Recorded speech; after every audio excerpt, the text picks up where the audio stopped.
अब हमारे next reaction है डिस्प्लेसमेंट रिएक्शन। डिस्प्लेसमेंट रिएक्शन क्या होती है, चलो इसको देख लेते हैं। The chemical reaction in which more reactive element displace less reactive element from its salt solution. यानी अब इसमें एक टर्म और आ गया, more reactive element and less reactive element. ये क्या है, पहले इसको समझ लेते हैं। यानी कोई ऐसा एलिमेंट है जो किसी चीज़ से रिएक्शन बहुत फास्टली करता है, तेज़ी से करता है, तो उसे हम बोलेंगे मोर रिएक्टिव एलिमेंट। और एक ऐसा एलिमेंट है जो धीरे धीरे रिएक्शन करता है, तो उसे हम बोलेंगे लेस रिएक्टिव एलिमेंट। यानी यहाँ पास ये मोर रिएक्टिव एलिमेंट होगा और ये लेस रिएक्टिव एलिमेंट होगा। जब हम इन दोनों को रिएक्शन कराएंगे तो ये जो आयरन है ये इसके साथ रिएक्ट कर लेगा और कॉपर को यहाँ से डिस्प्लेस कर देगा, बाहर कर देगा, तो इसलिए इसे बोलते हैं डिस्प्लेसमेंट रिएक्शन। कॉपर सल्फेट यहाँ पर एक्वस फॉर्म में था, एक्वस फॉर्म का मतलब ये लिक्विड में था, कॉपर सल्फेट इसमें वाटर में मिक्स था। चलो देखो FeSO4 बना यहाँ पास, इसने इसको डिस्प्लेस कर दिया कॉपर को और खुद जाकर बैठ गया FeSO4 एक्वस फॉर्म में, और यहाँ से कॉपर अलग हो गया। तो ये समझ में आया, ये चीज़ें, ये रिएक्शन ही इसमें दिखाया गया। ये कॉपर, ये आयरन की हमने एक दो कील ली है, छोटी छोटी आयरन की नेल या कील ली गई है, जिसको हमने वाटर में डाल दिया। वाटर में जैसे ही डालेंगे तो ये आयरन जो होगा इस वाटर के साथ यहाँ पर सल्फेट के साथ रिएक्शन कर लेगा और कॉपर को अलग कर देगा। कॉपर जो होगी इसके ऊपर यहाँ पर आ जाएगी और ये बाहर हो जाएगी। तो ये इसी का पार्ट है, ये रिएक्शन जो समझाई गई है ये इसी एक्टिविटी से समझाई गई है। The iron nail becomes brownish in colour bye deposition of copper and blue colour of CuSO4 change dirty. अब जैसे ही ये रिएक्शन होगी, जैसे ही आयरन सल्फेट के साथ रिएक्ट करेगा, आयरन सल्फेट या फेरस सल्फेट बनाएगा, तो वो क्या होगा, उसका कलर जो होगा वो चेंज हो जाएगा, डर्टी कलर हो जाएगा। और जो आयरन नील होगी वो ब्राउनिश कलर में चेंज हो जाएगी, यानी कलर भी इसका चेंज हो जाएगा। NCERT में इसका फिगर दिया गया हुआ और अच्छे से उसमें से देख लेना, ये कलर इसका चेंज हो जाएगा।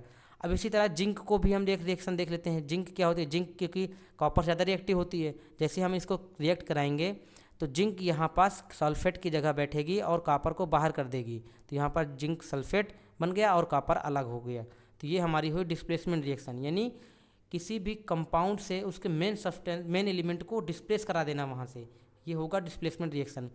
अब दूसरा आ जाते हैं double displacement reaction. Double displacement क्या, वहाँ डिस्प्लेसमेंट थी, अब यहाँ डबल डिस्प्लेसमेंट। डबल डिस्प्लेसमेंट मतलब एक दूसरे का अदला बदली कर लेंगे। यहाँ पर दो कंपाउंड होंगे, दोनों कंपाउंड के मेन एलिमेंट जो होंगे, मेन एलिमेंट का मतलब ये जो पॉजिटिव आयन में ये जो होंगे ये दोनों चेंज हो जाएंगे, ये आपस में अदला बदली कर लेंगे, तो इसलिए इसे डबल डिस्प्लेसमेंट रिएक्शन बोलेंगे, क्योंकि यहाँ पर डबल डिस्प्लेसमेंट हो रहा है ना। The a reaction in which new compound are formed by mutual exchange of ions between two compound.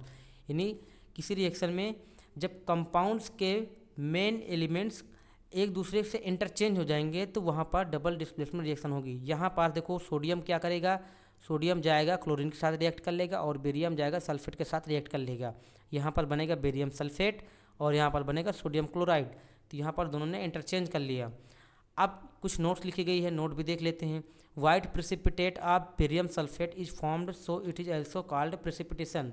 यानी जब हम इस रिएक्शन को करवाएंगे तो इसमें क्या होगा, बेरियम सल्फेट का प्रेसिपिटेट फॉर्म होगा। प्रेसिपिटेट क्या होता है, प्रेसिपिटेट मतलब किसी भी चीज़ में कोई ऐसी चीज़ जो नीचे जाकर सरफेस में बैठ जाती है। जैसे हमने सैंड एंड वाटर का मिक्सचर लिया तो कुछ देर बाद क्या हो जाएगा, सैंड एंड वाटर में जो सैंड होगी नीचे जाकर बैठ जाएगी, तो ये प्रेसिपिटेट हो गई, इसे बोलेंगे हम प्रेसिपिटेट। चलो, तो इसलिए इसको हम प्रेसिपिटेशन रिएक्शन के नाम से भी जानते हैं, डबल डिस्प्लेसमेंट रिएक्शन को, या इस एबॉव रिएक्शन को हम प्रेसिपिटेशन रिएक्शन के नाम से भी जानते हैं। उसके बाद आ जाओ सबसे इम्पोर्टेंट जो बहुत ज़्यादा पूछे जाने वाली रिएक्शन है, ऑक्सीडेशन एंड रिडक्शन रिएक्शन। इसको समझने में बच्चे डरते भी बहुत हैं, तो ये एकदम आसान सी रिएक्शन है, इस पे कुछ नहीं रखा है ये रिएक्शन में। ऑक्सीडेशन एंड रिडक्शन रिएक्शन दो अलग अलग रिएक्शन हैं, मे बी ये एक ही केमिकल इक्वेशन में या केमिकल रिएक्शन में हो रही हूँ, मे बी अलग अलग भी हो सकती हैं। तो चलिए इसको देख लेते हैं। ऑक्सीडेशन का मतलब addition of oxygen to substance, यानी किसी सब्सटेंस में जब ऑक्सीजन ऐड हो रहा है तो उसे हम बोलेंगे ऑक्सीडेशन रिएक्शन। और यदि किसी सब्सटेंस से हाइड्रोजन रिमूव हो रहा है तो उसे भी हम बोलेंगे ऑक्सीडेशन रिएक्शन। जैसे एग्जांपल दिया गया, कार्बन में ऑक्सीजन ऐड हो रहा है और ये CO2 बना रहा है, तो इसका मतलब ये हो गया ऑक्सीडेशन रिएक्शन। अब रिडक्शन क्या होगा, रिडक्शन जस्ट इसका अपोजिट होगा। रिडक्शन का मतलब ऑक्सीडेशन O से स्टार्ट हो रहा है, मतलब ऑक्सीजन का एडिशन, ऐसे याद रख लो। ऑक्सीडेशन ओ से स्टार्ट हो रहा है, मतलब इसमें ऑक्सीजन ऐड करेंगे। अब ऑक्सीजन अगर इसमें ऐड करेंगे तो तुमको पता है जिसका जस्ट अपोजिट होगा, इसमें हाइड्रोजन को रिमूव करेंगे, यानी माइनस कर देंगे, हाइड्रोजन को रिमूव कर देंगे। द एडिशन ऑफ इसमें ऑक्सीजन अगर ऐड हो रहा है तो यहाँ पर हाइड्रोजन ऐड करेंगे, तो यहाँ पास हमने हाइड्रोजन ऐड कर देंगे। अगर इसमें ऑक्सीजन ऐड होगा तो इसमें हाइड्रोजन ऐड होगा, एक में जो ऐड होगा दूसरे में उसका जस्ट अपोजिट। तो यानी किसी भी रिएक्शन में अगर किसी सब्सटेंस से हाइड्रोजन ऐड हो रहा है तो वहाँ पास हम बोलेंगे ये रिएक्शन हो रही है।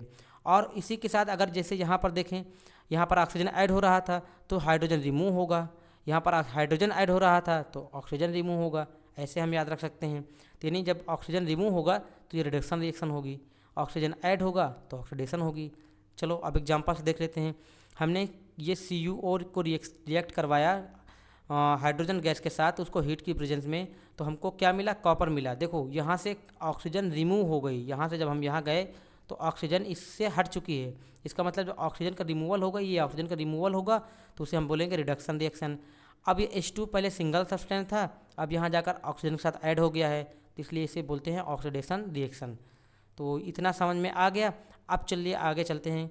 आगे क्या है, effect of oxidation in daily life, यानी ऑक्सीडेशन का डेली लाइफ में क्या इम्पैक्ट पड़ता है।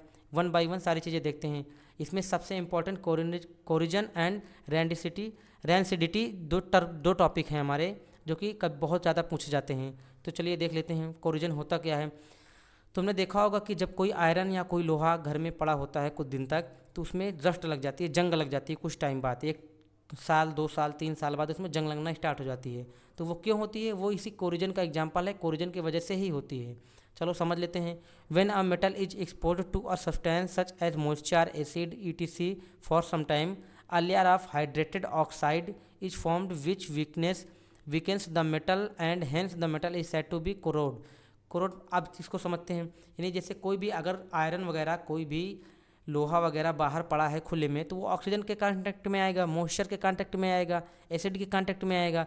इनमें से किसी के भी कांटेक्ट में आया तो वो हाइड्रोक्साइड यानी हाइड्रेटेड ऑक्साइड की एक लेयर अपने ऊपर बना लेगा। जो लेयर बनाएगा उसी से धीरे धीरे उसमें रस्टिंग शुरू हो जाएगी, जंग लगना शुरू हो जाएगा। इसलिए इसे जब ये स्टार्ट हो जाएगा डस्टिंग, तो इसे बोलते हैं हम कोरोड, यानी इस प्रोसेस को हम कोरोड बोलते हैं। और ये जो पूरा जो इस आयरन के साथ या सब्सटेंस के साथ जो हो रहा है उसे हम बोलेंगे कोरिजन। जैसे एग्जांपल को दिए गए हैं, रस्टिंग ऑफ आयरन हमने डिस्कस कर लिया, black coating on silver and green coating on copper are example of corrosion. ये कुछ कोरिजन के एग्जांपल दिए गए हैं। Corrosion can be prevented by galvanization, electroplating and painting. ये सब आगे भी चैप्टर में मिलेंगे, नेक्स्ट चैप्टर में हम इसको डिस्कस करेंगे।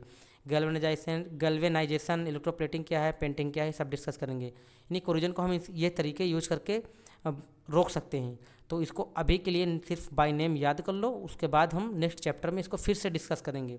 रैंसिडिटी क्या होती है, यानी the oxidation of fats and oils when exposed to air is known and rancidity.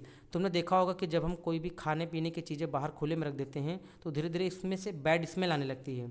तो जो स्मेल आती है वो ऑक्सीडेशन की वजह से ही आती है, क्योंकि वो खुले में रखा होगा तो उसमें ऑक्सीजन के साथ रिएक्ट करके वो ऑक्सीडेशन होगा, और ऑक्सीडेशन होने के बाद उससे स्मेल आना स्टार्ट हो जाएगी। इसलिए तुमने देखा होगा कि जो चिप्स के पैकेट आते हैं, चिप्स के पैकेट में नाइट्रोजन गैस फिल की जाती है, नेचुरल गैस हटाकर, यानी ऑक्सीजन हटाकर नाइट्रोजन गैस फिल की जाती है। ऑक्सीजन क्यों नहीं रखी जाती उसमें, क्योंकि अगर हम उसको ऑक्सीजन उसमें रख देंगे तो वो ऑक्सीजन जो होगी वो चिप्स से रिएक्ट करके और ऑक्सीडेशन कर देगी उसका। जब ऑक्सीजन जो होगी वो चिप्स से रिएक्ट करेगी, रिएक्ट करने का मतलब मिल जाएगी, और जब ऑक्सीजन उससे मिलेगी तो वो ऑक्सीडेशन होगा। तो जब ऑक्सीडेशन हो जाएगा उसका तो उससे वो ख़राब होने लगेगा धीरे धीरे चिप्स, और उससे स्मेल आना स्टार्ट हो जाएगी। तो इसे बोलते हैं रैंसिडिटी। कुछ हमारे पास मेथड हैं इसको रोकने के लिए। By adding antioxidant. एंटीऑक्सीडेंट क्या होता है, जो ऑक्सीडेशन को प्रिवेंट करता है, रोकता है, यानी एंटीऑक्सीडेंट को हम मिलाकर ऑक्सीडेशन को रोक सकते हैं, जिससे हमारी खाने पीने की चीज़ें बैड स्मेल या बैड टेस्ट नहीं आएंगी, वो धीरे धीरे सही हो जाएंगी, मतलब वो काफ़ी लंबे टाइम तक सही रहेंगी, उनका टेस्ट बरकरार रहेगा। Keeping food in air tight containers, यानी फूड को एयर टाइट कंटेनर में रखकर कि एयर कम होगी या एयर का कांटेक्ट एयर उससे रिएक्ट नहीं कर पाएगी फूड के साथ ज़्यादा तेज़ी से, तो वो चीज़ें ख़राब नहीं होंगी जल्दी से। रिप्लेसिंग एयर बाय नाइट्रोजन, हमने ये इसको देख ही लिया कि एयर को नाइट्रोजन से रिप्लेस कर देना, रेफ्रिजरेशन या उसे रेफ्रिजरेटर में या फ्रिज में रख देना, तो रखने के बाद वो काफ़ी लंबे टाइम तक वो अपने अच्छी चीज़ें खाने पीने की चीज़ें अच्छी बनी रहेंगी। तो ये चैप्टर बस यहीं तक था, इसमें हमने सारी चीज़ें लगभग कवर कर ली हैं। इसके बाद अगर एक्टिविटी की हम एक नेक्स्ट वीडियो हम एक्टिविटी की बनाएंगे जिसमें हम सारी एक्टिविटी भी कवर करेंगे। साथ ही साथ इसमें अब मैथ और साइंस तो चल ही रहा है, मैथ की भी वीडियो आना स्टार्ट हो जाएंगी जल्दी से जल्दी, तो स्टे ट्यून्ड बने रहिएगा। और पूरा सिलेबस टाइम से पहले कवर कराया जाएगा आपके 2024 एंड 25 बैच के बच्चों के लिए। जो बोर्ड एग्ज़ाम होगा वो आराम से टाइम से पहले ही सिलेबस कवर करा दिया जाएगा। क्वेश्चन प्रैक्टिस और उस नोट्स सारी चीज़ें टेलीग्राम चैनल पर मिलेंगी, तो उसको ज्वाइन कर लीजिएगा, लिंक जल्दी ही प्रोवाइड कर दिया जाएगा। तो चलिए, ओके, बाय।